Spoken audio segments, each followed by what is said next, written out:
용셈의 확률과 통계.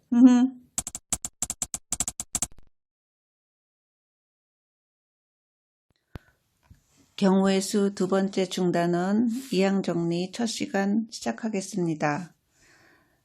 시작하기 전에 그 활동지의 주제를 잠깐 보아주세요.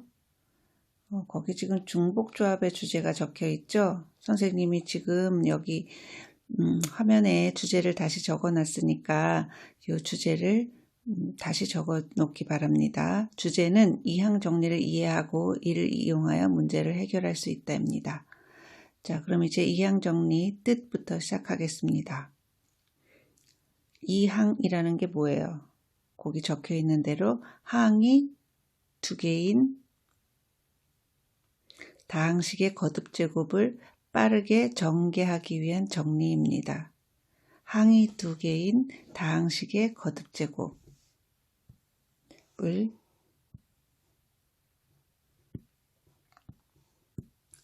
만들어 보겠습니다. 항이 두 개니까 일반적으로 A, B라고 놓을게요. A 플러스 B의 0제곱부터 시작할 수 있겠죠? 자, A 플러스 B의 1제곱, A 플러스 B의 2제곱, 3제곱, 4제곱, 점점점 A 플러스 B의 n제곱까지 생각할 수 있을 거예요. 그럼 이제 이것을 전개하여 봅시다. A 플러스 B의 0제곱은 1이 되겠죠? 1제곱은 그대로 A 플러스 B가 될 것이고 A 플러스 B의 제곱은 우리가 공식을 알고 있죠? 플러스 B의 제곱이고 자, A 플러스 B의 세제곱 또한 우리가 곱셈 공식을 알고 있습니다. 적어봅시다. 제곱 B 플러스 3A B제곱 플러스 B의 세제곱 이렇게 되겠죠. 자, 그럼 이제 이 4제곱, 5제곱은 어떻게 할 것인가? 이 n제곱은 어떻게 하겠냐고요. 일일이 전개할 수는 없겠죠? 자, 그래서 어떻게 하면 거듭제곱을 전개할 수 있겠는가를 알아내는 것이 이번 시간에 해야 할 일이에요. 자, 4제곱, 5제곱은 아직 배웠지 않았으니까 일단 지워보고 우리가 알고 있는 세제곱에서부터 시작하도록 하겠습니다. 세제곱이 어떤 원리로 전개되었는지를 살펴보고 그 다음 거듭제곱까지 확장해서 생각해 보도록 합시다. A 플러스 B의 세제곱은 A 플러스 B로 이루어진 식을 3번 전개한 것이에요. 자, 그럼 이때 첫 번째 항 A 세제곱을 어떻게 나왔는가 생각해 보면 첫 번째 괄호에서 첫 번째 식에서 A와 두 번째 식에서도 A를 선택하고 세 번째 식에서도 A를 선택하여 곱한 거라고 할 수 있겠죠. 그러면 두 번째 항인 A제곱 B는 어떻게 될까요? 첫 번째 괄호에서는 A를, 두 번째 괄호에서도 A를, 세 번째 괄호에서는 B를 선택하여 곱하면 A제곱 B가 될 것이고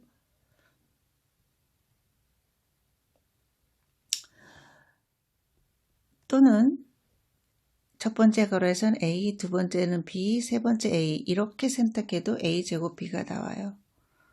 또는 B, A 이렇게 선택해도 A제곱 B가 나오겠죠. 근데 이거를 계산해보면 세 개가 다 동류항이 됩니다. 그래서 3A제곱 B가 되겠죠.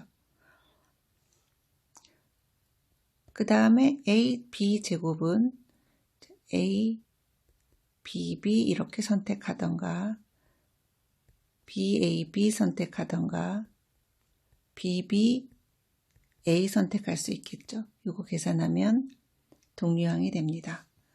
마지막으로 B의 세제곱은 첫 번째 괄호에서도 B, 두 번째 괄호에서도 B, 세 번째 괄호에서도 B를 선택하면 되겠죠. 자, 한 번 더 생각해 보면 자, 우리가 괄호에서 A 또는 B를 선택했어요. 몇 가지 경우들이 생겼죠. 자, 그럼 경우의 수를 생각해 볼 수 있겠는데 경우의 수를 생각하는 방법은 순열 아니면 조합 두 가지가 있습니다. 자, 순열이 될까요? 조합이 될까요? 생각해보면 조합이 되는 것을 알 수가 있죠. 자, 여기 밑줄 친 거, 자, A 하나, B 두 개를 생각해 봅시다. 순서는 달라요. B를 끝에 두 번 골랐고, 처음과 끝에 골랐고, 처음 두 번에 B를 골랐지만, 세 개를 다 계산해 보면 A, B 제곱으로 동류항이 됩니다. 세 가지를 다 같은 항으로 보겠다는 뜻이죠. 순서는 다르게 뽑았지만 같은 경우가 되므로 같은 경우로 보아야 하므로 조합이에요. 자, 그러면 조합 콤비네이션으로 하겠습니다. 자, 세 개 중에서 첫 번째 항은 B를 하나도 뽑지 않았어요. 그러므로 이렇게 나타낼 수 있겠죠. 자, 두 번째 항은 3C, B가 하나이므로 1, 그럼 A가 두 개, B가 하나 이렇게. 세 번째 항은 3C2,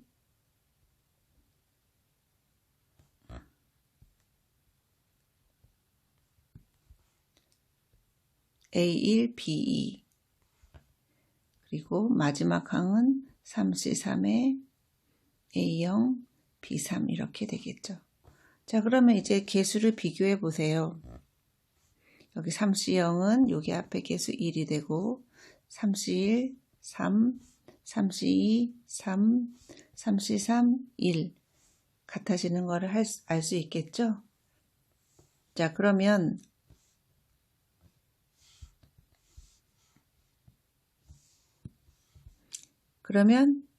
A, B의 4제곱은 어떻게 전개할 것인지 한번 알아보도록 합시다. 자, A 플러스 B의 4제곱. 자, 마찬가지로 조합을 생각하면서 풀어보면 4개 중에서 맨 처음은 B를 하나도 안 뽑겠죠? 그럼 A가 4개, B가 0개 이렇게 됩니다. 그 다음 항은 B를 하나 늘려요. 그럼 A가 하나 줄겠죠? 이렇게. 순서대로 4C2, A 1제곱, B의 2제곱. 4C3, A1, B3. 4C4에 A0, B 4제곱. 이렇게 되겠죠. 이것을 계산해 보면 첫 번째 항은 A의 4제곱, 두 번째 항은 4A 세제곱 B, 그 다음은 6 A제곱 B제곱, 4AB의 세제곱,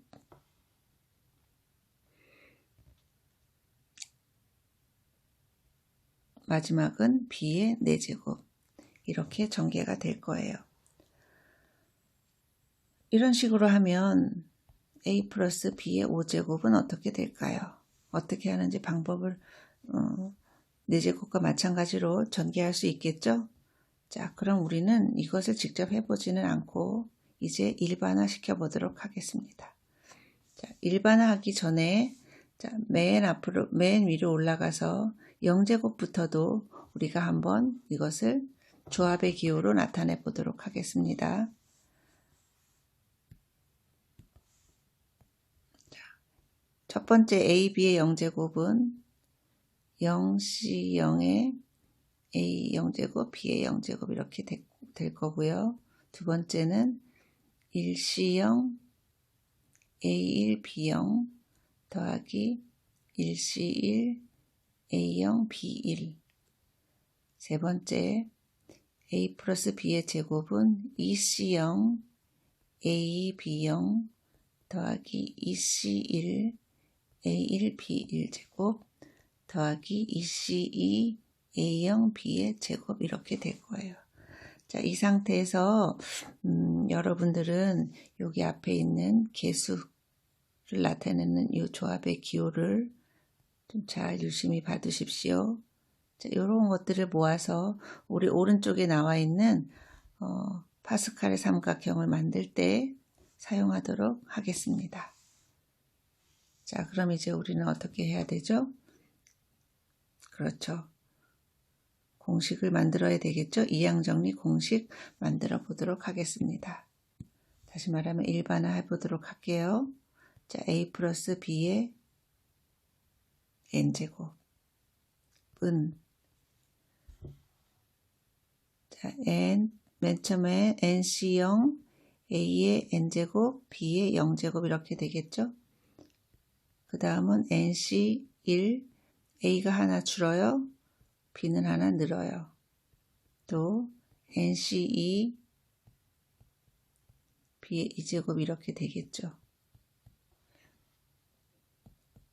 그리고 맨 마지막 항은 ncn a의 0제곱 b의 n제곱 이렇게 되겠습니다. 자, 이것을 우리가 하나의 식으로 써보도록 할게요. 자, 여기 덧셈으로 이어져 있죠? 덧셈으로 이어져 있으므로 이것을 시그마로 나타내겠습니다. 자, 그럼 이제 무엇이 변하는지 한번 알아봐야 되는데, 여기 0, 1, 2, n까지 차례대로 변하고 있고, 이거는 또 똑같이 b의 거듭 제곱하고도 똑같이 변하고 있어요. 이렇게 n까지. 그리고 또 요거는 a에서 줄어드는 지수하고도 같아짐을 알 수 있겠죠. 그럼 맨 앞에도 n-0이고 요것을 n-n으로 고쳤을 수도 있겠어요. 자, 그러므로 이렇게 똑같이 변하는 요 0에서부터 n까지 변하는 것을 r이라는 문자로 보겠습니다. r이 어떻게 변하나요? 0에서부터 n까지 변하죠. 그리고 ncr a의 n-r b의 r제곱 이렇게 변하는 것을 알 수가 있어요. 자, 이제부터 우리는 이 식을 이항 정리의 일반항이라고 부를게요. 그리고 특별히 요 앞에 있는 ncr 이것은 앞에 개수에 해당하는 거죠. 그래서 얘는 이항 정리의 이항 개수라고 부르겠습니다. 자, 그럼 이제 우리 문제를 풀어보도록 할게요. 문제를 다 풀지는 않고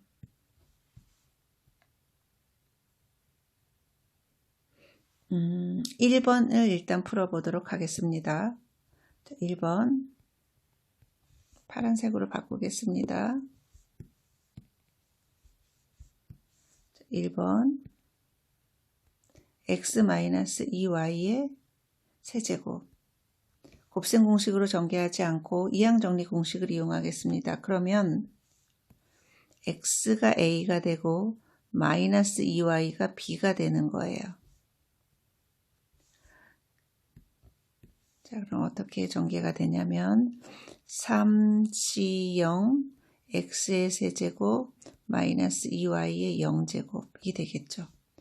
더하기 3c1 x의 제곱 마이너스 2y의 0제곱 더하기 3c2 x의 1제곱 마이너스 2y의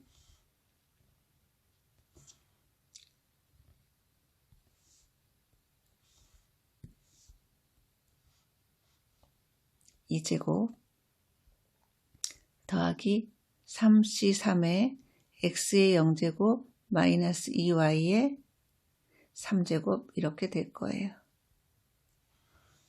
자, 그럼 이것을 이제 개수를 정리해 보면 x의 세제곱이 되고 여기 마이너스 때문에 1제곱이니까 마이너스가 됩니다.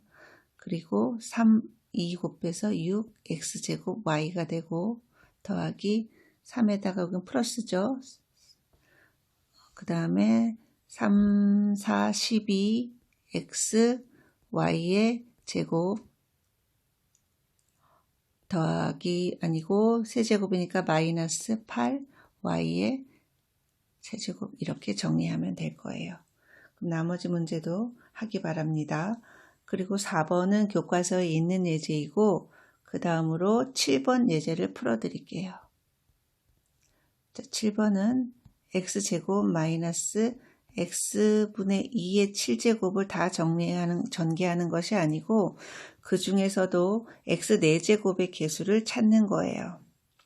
자, 그럼 일일이 다 전개할 것은 시간 낭비겠죠.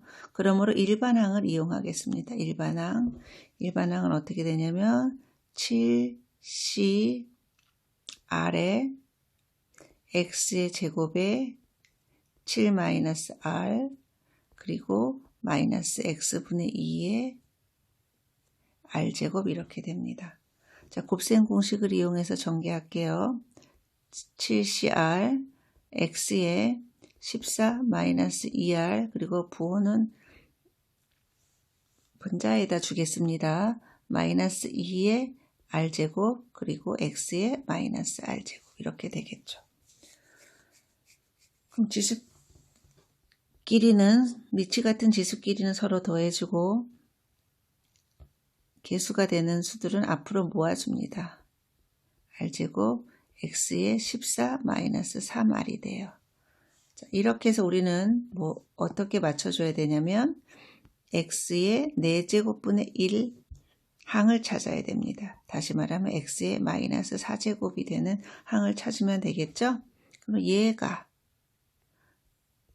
14-3R이 마이너스 4가 되게 하면 돼요. 그러면 3R은 18이 돼서 R이 6이 됩니다. 그럼 이 R은 6을 이 개수가 되는 거에다 대입해 보면 7C6에 마이너스 2의 6제곱이 되네요. 그러면 7 곱하기 64 해서 47에 28, 448 이렇게 풀이할 수 있을 것 같아요. 자, 그럼 나머지 문제도 풀기 바랍니다. 자, 그럼 이제 파스칼의 삼각형이 무엇인지 알아보도록 하겠습니다. 자, 파스칼의 삼각형 선생님이 뜻 적어 놓은 거 보입니까? 이항 계수를 삼각형으로 배열한 것이에요. 이항 계수를 삼각형으로. 자, 이항 계수 0제곱일 때부터 기억나나요?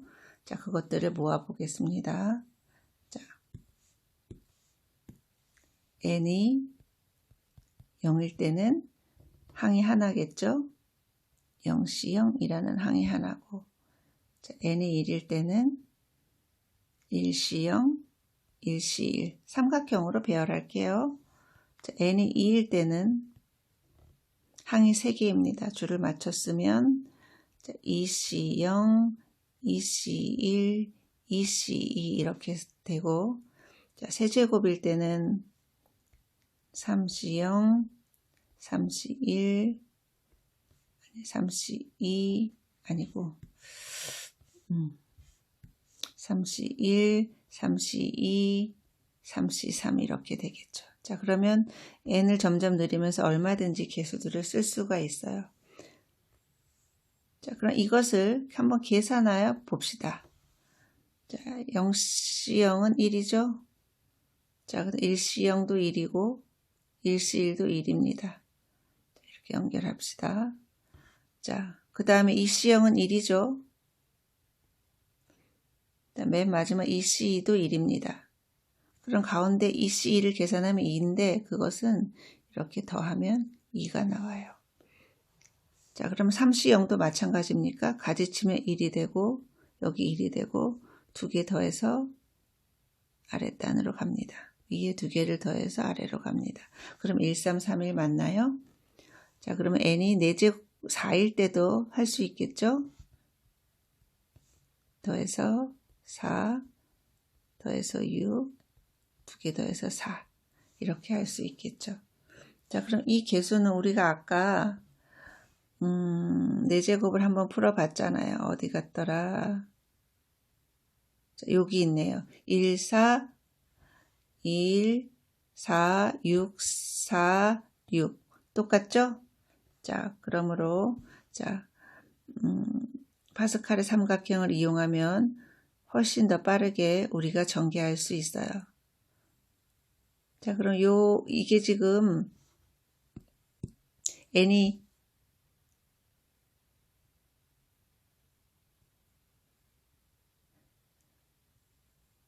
자, n이 4일 때니까 n이 5, n이 6, n이 7까지 적어서 밑에 문제 2번을 전개할 수 있겠죠?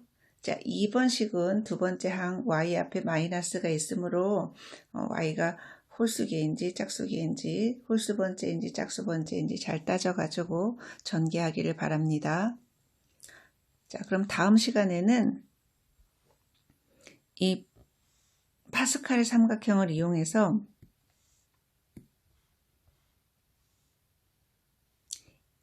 이항 개수들 사이에는 어떤 성질이 있는지 알아보도록 하겠습니다. 그럼 다음 시간에 만납시다.